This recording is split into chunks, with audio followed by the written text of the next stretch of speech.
Seeing a lot of videos on people's chicks dying on them in the cold weather. So I thought I'd post a short video of just kind of how we do it. It's not the only way to do it. Everybody has a different situation, different setup.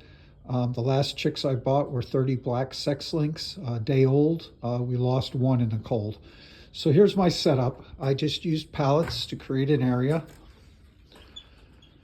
Now normally in the summer when it's warm, that towel is not hanging and I only have one heat lamp in. They have a big area to grow up in. They're usually back here for about a month before we move them to an even bigger area. It's a closed room where predators cannot get in. So we just use sawdust. The reason I put the towel down is to contain the heat. Now, I used to just have one heat lamp in there, but with this cold I put two. And I'm going to lift this up and kind of show you.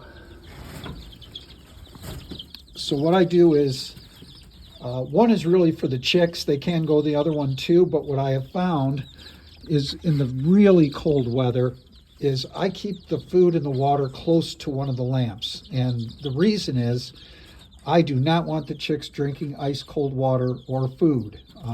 If you store your food outside, I would suggest getting a coffee can, taking a coffee can in the house to keep it at least at room temperature. Same with the water. I use electrolytes the first couple weeks, but I will mix that in a empty jug and keep it in the house to warm it up some before I give it to them. I don't want them drinking ice cold water. Now, as the weather warms, we'll go down to one lamp as soon as we can. And but this seems to work really good. As they get older, this towel, which is not near the heat lamps, they can't touch it, I'll start raising that up a little bit each day or every few days, depending on the weather, to the point where then it's removed and they can, they can still come out and use this whole area, but they won't when it's this cold. But this setup works really good for us. It's saved a lot of chicks.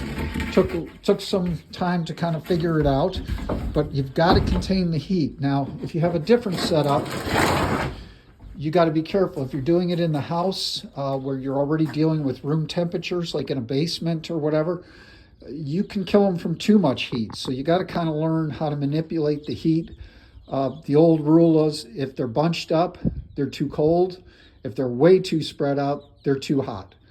And you'll kind of learn that as you go. So just wanted to post this. Hope it helps a few people.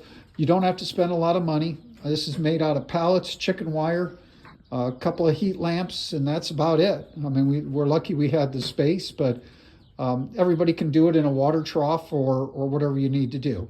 Hope this helps people that are losing a lot of chicks.